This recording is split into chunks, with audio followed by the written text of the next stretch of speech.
Baik, contoh masalah lain. Ini ada sequential search and brute force string matching ya. Jadi pencarian sekuensial dan juga pencocokan string dengan cara brute force ya. Nah, kita sudah melihat di section sebelumnya ada dua aplikasi dari brute force ya untuk menyelesaikan pengurutan, yaitu selection dan bubble. Nah, di sini kita akan membahas dua aplikasi lain dari strategi ini untuk menyelesaikan masalah pencarian ya. The first deal with the canonical problem of searching. Jadi masalah pertama berhubungan dengan masalah pencarian yang canonical. Canonical itu apa ya kalau diterjemah?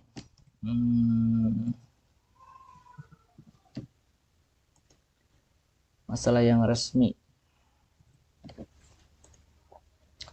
Maksud resmi itu mungkin ya memang pencarian ya benar mencari dari sebuah item atau sebuah data dari daftar yang diberikan. Tapi kalau pendekatan yang kedua is different.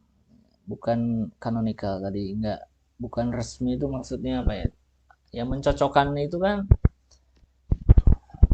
tidak implisit pencarian itu. Tapi sebenarnya di dalamnya itu masalah pencarian gitu, secara implisit. Tapi nama masalahnya string matching, gitu mungkin maksudnya. Oke, sequential search ini saya yakin kalian sudah pernah dapatkan di kuliah dasar pemrograman. Tapi tidak ada salahnya kita coba ulas kembali. Nah, we have already encountered a brute force algorithm. Kita sudah menemukan algoritma brute force untuk masalah pencarian yang umum ya. Yang itu kemudian disebut dengan sequential search, pencarian yang berurutan. To repeat, the algorithm simply compares. Jadi algoritma ini sederhananya itu membandingkan successive elemen. Jadi dua elemen berturut-turut, elemen-elemen yang berturut-turut ya. Successive itu kalau nggak salah berturut-turut ya, berturut-turut of a given list, dari list yang diberikan with a given search key. Jadi ada sebuah kata kunci pencarian until either a match is encountered, successful search, apakah nanti ketemu data yang cocok, itu disebut dengan pencarian berhasil, atau the list is exhausted, atau apa, kita udah nyari sampai ujung dan ternyata tidak ketemu, berarti itu namanya unsuccessful search ya, pencarian yang tidak berhasil. Kebayangkan ya, sequential search, jadi kita misalnya punya 10 elemen, kemudian kita mau mencari sebuah kata kunci pencarian, maka kita bandingkan satu-satu gitu ya, dari elemen pertama, elemen kedua, ketiga, dan seterusnya sampai ujung. Nah, kalau ketemu berarti pencarian berhasil, kalau tidak berarti pencarian tidak berhasil. A simple extra trick. Nah, ini ada sebuah trik tambahan yang sederhana yang sering dipakai dalam mengimplementasikan pencarian sekuensial. If we append the search key to the end of the list,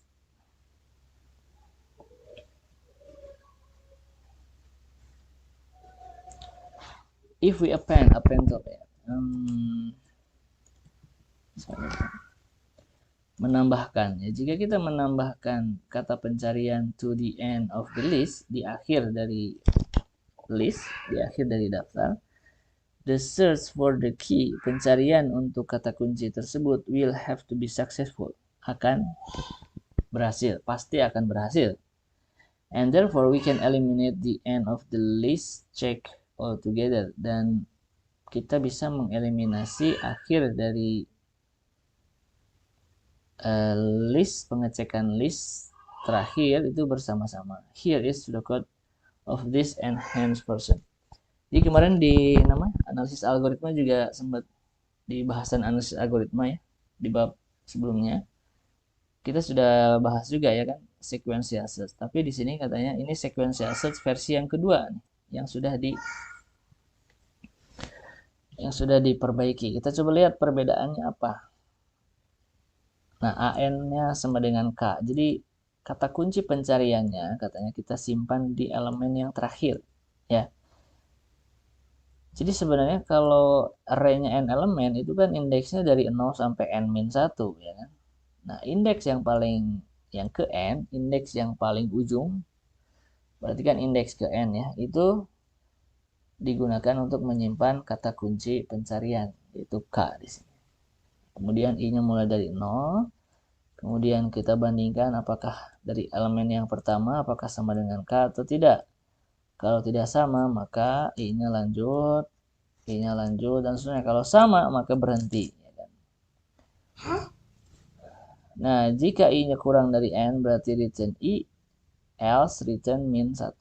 Kalau I-nya sama dengan N, itu artinya sudah sampai ujung, ya kan? I-nya sama dengan N itu kan berarti ketemu. Tapi bukan makna ketemu beneran, tapi itu ketemu karena kata kuncinya kita simpan di elemen ke N. Jadi seolah-olah ketemu. Tapi itu kita sebut sebagai kata kunci pencarian, ya kan? Tadi kita simpan data yang mau dicari. Di sini ada contohnya. Nggak ada ya. Pokoknya bayangkan aja gitu. Another straightforward improvement. Nah, perbaikan langsung atau perbaikan mendasar yang lain itu bisa dimasukkan in sequential search dalam pencarian sekuensial. If a given list, jika daftar yang diberikan ini diketahui sudah diurutkan. Nah, pencarian in such a list can be stopped as soon as an element greater than or equal to the search key is encountered, ya. Di pencarian bisa dihentikan sesegera mungkin ketika apa? Ketika an element greater than, sebuah elemen yang lebih besar dari atau sama dengan kata kunci pencarian itu ditemukan. Gitu. Jadi bayang nggak gini, misalnya kita punya data berurutan ya. Datanya udah terurut, misalnya gini, ada 1, 3, 5, 7 gitu ya. Bayangkan aja 1, 3, 5, 7. Kemudian kata kunci pencariannya itu adalah 4, ya kan? Itu kan kalau sequential search kan bandingkan dari awal, ya kan? Bandingkan dengan 1, oh tidak sama. Bandingkan dengan 2, dengan 3, oh tidak sama. Bandingkan dengan 5, tidak sama. Bandingkan dengan 7, oh tidak sama. Itu yang paling dasar, ya kan? Oh tidak ketemu. Itu yang paling dasar. Kalau yang enhance 2 ini, jadi yang tadi 1, 3, 5, 7, kita nyarinya 4, ya kan? Nah, si 4 itu disimpan di ujung. Jadi 1, 3, 5, 7, 4. Jadi ketika kita melakukan proses pencarian 4, 4 dengan 1 tidak sama, 4 dengan 3 tidak sama, 4 dengan 5 tidak sama, 4 dengan 7 tidak sama, 4 dengan 4 sama. Jadi kalau sama, maka pengulangannya akan berhenti. Tapi I-nya kan nanti akan sama dengan N, artinya return-nya min 1, artinya tidak ketemu sebenarnya. Jadi seolah-olah ketemu karena dibandingkan dengan yang terakhir, tapi sebenarnya tidak ketemu karena itu adalah kata kunci pencariannya, ya kan? Nah, kalau yang ketiga ini, jadi misalnya tadi ya, bayangkan 1, 3, 5, 7, kemudian kita banding kata kuncinya adalah 4, bandingkan dengan 1 tidak sama, bandingkan dengan 3 tidak sama, bandingkan dengan 5 tidak sama. Nah, kita nggak usah membandingkannya dengan 7. Kenapa? Karena kita tahu datanya sudah terurut, jadi ketika kita menemukan elemen yang lebih besar atau sama dengan kata kunci pencarian, 5 itu kan lebih besar dari 4. Ya kan? Maka, kita nggak usah melakukan pencarian sampai ujung. Karena kita nggak akan ketemu. Karena kita sudah menemukan angka yang lebih besar dari itu. Dan kesananya pasti nilainya lebih besar dari itu, dari 4. Ya kan? Nah, itu yang disebut dengan improve dari yang ketiga. Kita bisa sebut improve yang ketiga. Sequential search provide an excellent illustration. Jadi pencarian sequential ini menyajikan ilustrasi yang luar biasa dari algoritma brute force. Jadi kenapa sequential search ini algoritma brute force? Ya memang itu yang mendasar, ya kan. Coba aja bayangkan kamu mau mencari, misalnya gini, kamu berjalan di lantai 3, ya kan, lantai 3 gedung Saintek, kemudian kamu seolah-olah nggak tahu ruangan kelas itu yang mana, gimana cara mencarinya? Ya, tiada lain cari satu-satu, ya kan, berurutan. Seiring dengan kita melewati ruangan, ya kita bandingkan dari ujung ke ujung, ya kan. untuk mencari mana ruangan kelas saya ya. Misalnya kita nggak tahu, misalnya kamu seolah-olah nggak tahu ruangan kelasnya yang mana. Nah, memang seperti itu kan cara yang paling dasar dalam melakukan pencarian. Makanya sequential search ini disebut dengan pendekatan brute force ya, yang paling mendasar.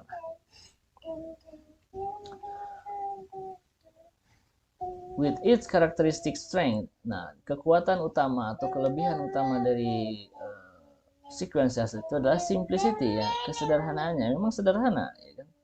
Kekurangannya apa? Inferior efficiency. Jadi efisiensi yang rendah.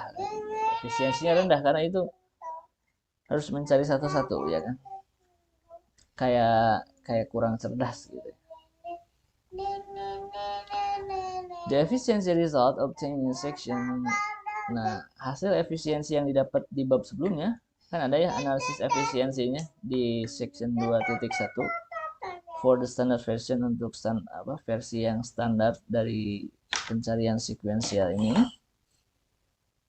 Change itu pasti akan berubah for the enhanced version only very slightly, meskipun perubahannya sangat sedikit. Jadi analisis efisiensinya kalau dibandingkan dengan yang ini, yang terakhir lah, mungkin yang tadi, itu mungkin ada perubahan meskipun sangat sedikit. So that the algorithm remains linear. Jadi sehingga algoritma sequence asset ini tetap dia linear ya, artinya ordernya tetap n. In both the worst and average case, baik itu dalam kondisi terburuk maupun rata-rata. We discuss later in the book. Nah, kita diskusikan nanti di buku ini several searching algorithm. Ada beberapa algoritma pencarian lain with a better time efficiency, dengan efisiensi waktu yang lebih baik. Oke. Itu tentang sequential search. Kemudian yang kedua ada brute force string matching. Recall the string matching problem. Masih ingat masalah pencocokan string katanya yang diperkenalkan di 1.3, mungkin waktu itu saya pernah skip. Given a string of n characters, jadi misalnya kita diberikan sebuah string atau sekumpulan kata yang terdiri dari n characters, yang panjangnya itu n huruf, n karakter yang disebut dengan text, and a string of m characters, dan juga sebuah string yang panjangnya m characters, m huruf, di mana jadi ada dua string ya. Jadi string yang pertama panjangnya n, string yang kedua panjangnya m. String yang pertama disebut text, string yang kedua disebut pattern, pola. Find a substring of the text that match the pattern. Jadi kita akan mencari apakah si pattern ini yang panjangnya lebih pendek itu ditemukan dalam teks, di mana teks ini adalah string yang panjangnya lebih panjang daripada pattern. Kalau ketemu berarti disuruh match, cocok. To put it more precisely, untuk menulisnya, untuk membuatnya lebih presisi, we want to find, kita akan mencari i. I itu adalah apa? The index of the leftmost character. Itu adalah indeks karakter yang paling kiri of the first matching substring, yang stringnya itu cocok dengan teks. Such that, sedemikian sehingga TI-nya sama dengan P0 sampai TI plus J sama dengan, dan seterusnya. Coba kita lihat ini nih.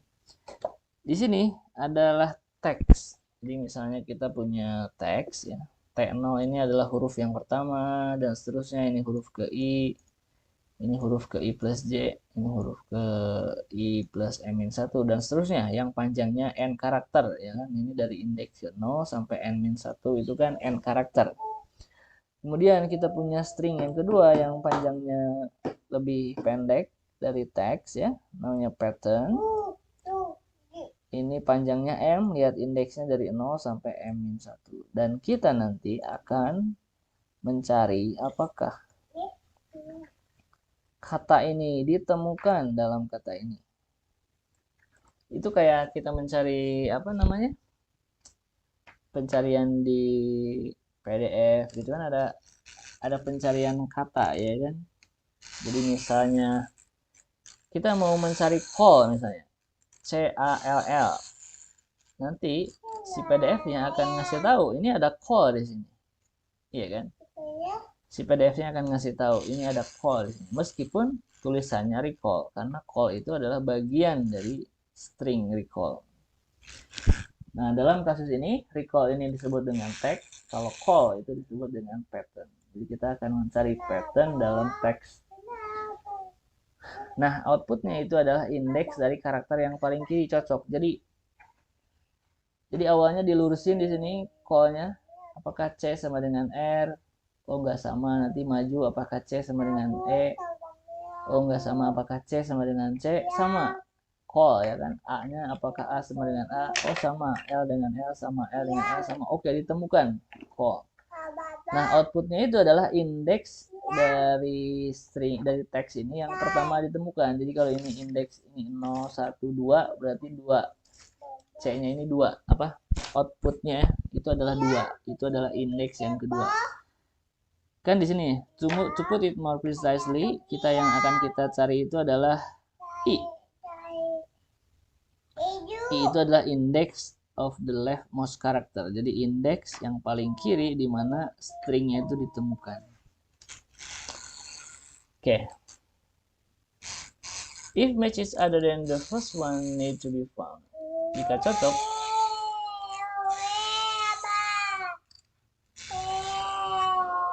oke, pokoknya gitulah intinya ya. Jadi dilurusin dari awal, nanti geser maju satu kalau nggak cocok.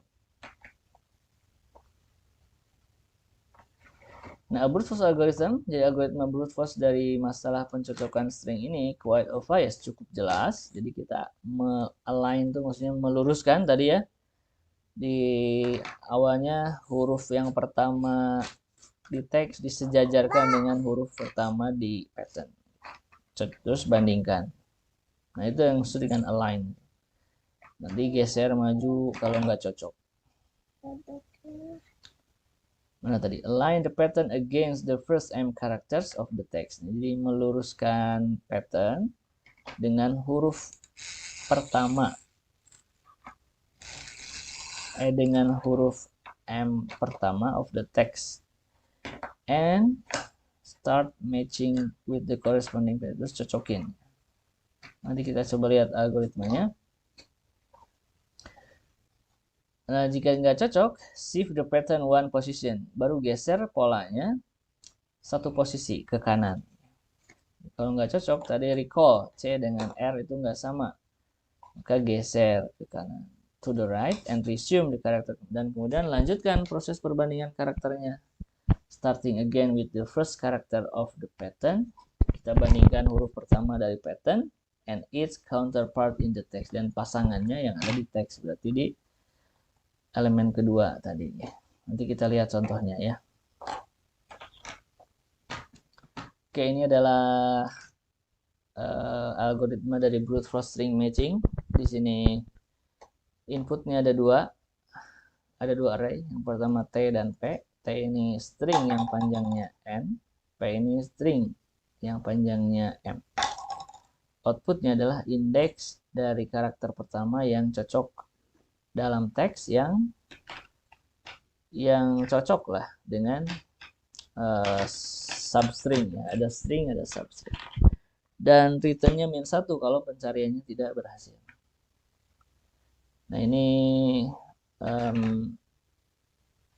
apa namanya? Algoritmanya dari 0 sampai n min m. Nah, bagaimana cara kerja algoritma ini? Saya nggak akan sampaikan di sini. Silahkan cobain kalian pahami sendiri gimana cara kerjanya. Nanti minggu depan kita coba di kelas menjalankan algoritma ini.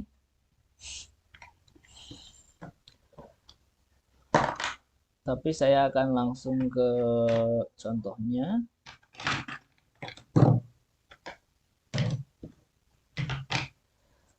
Oke, an operation of the algorithm. Sebuah operasi dari algoritma itu diilustrasikan dalam 3.3. Coba kita lihat. Nah, ini.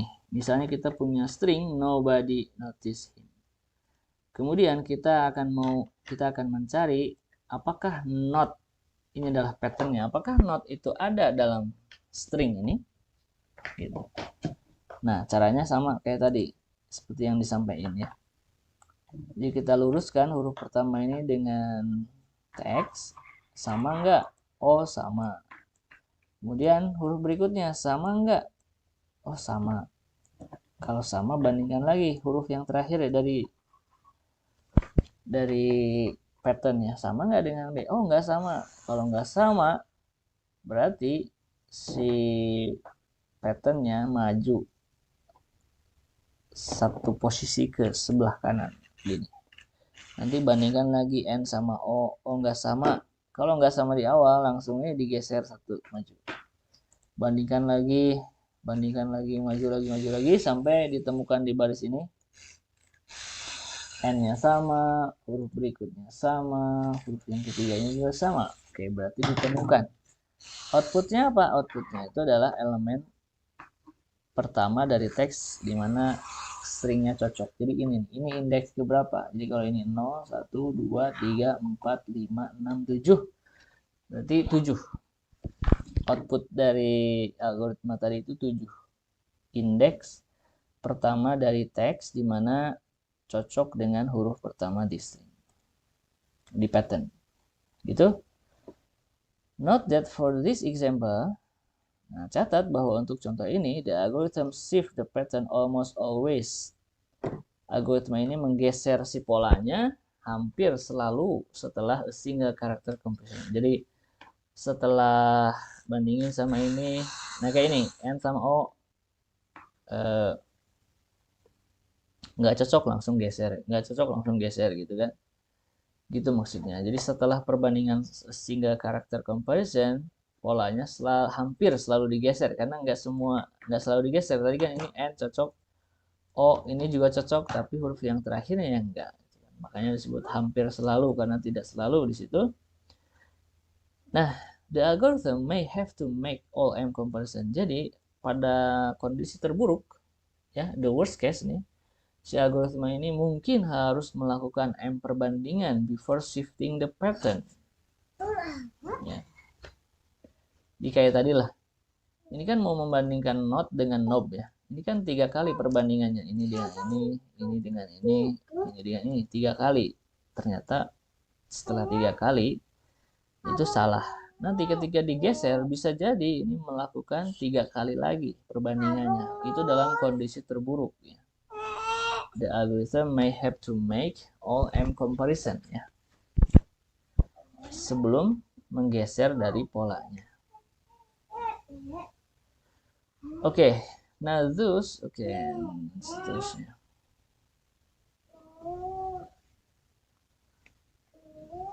For a typical word search in natural language, nah akan tetapi untuk proses pencarian kata dalam teks yang berbahasa alami, we should expect that most shift, ya,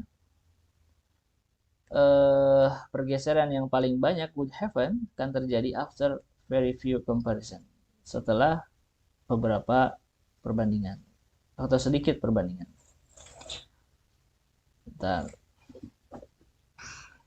Nah, there are several more sophisticated and more efficient algorithm. Jadi ada beberapa algoritma yang lebih efisien dan lebih canggih daripada yang brute force ini untuk pencarian string, dan yang paling terkenal, the most widely known of them, salah satu yang paling terkenal dari algoritma pencarian atau pencocokan string itu namanya ini. Ditemukan oleh R. Boyer and J. Moore yang nanti dibahas di section 7.2 along with its simplification dan juga bentuk sederhananya yang diusulkan oleh R. Horspool.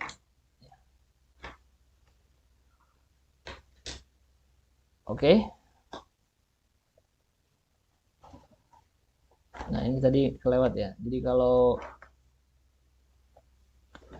Jadi boleh jadi katanya proses perbandingan stringnya itu sebanyak M kali.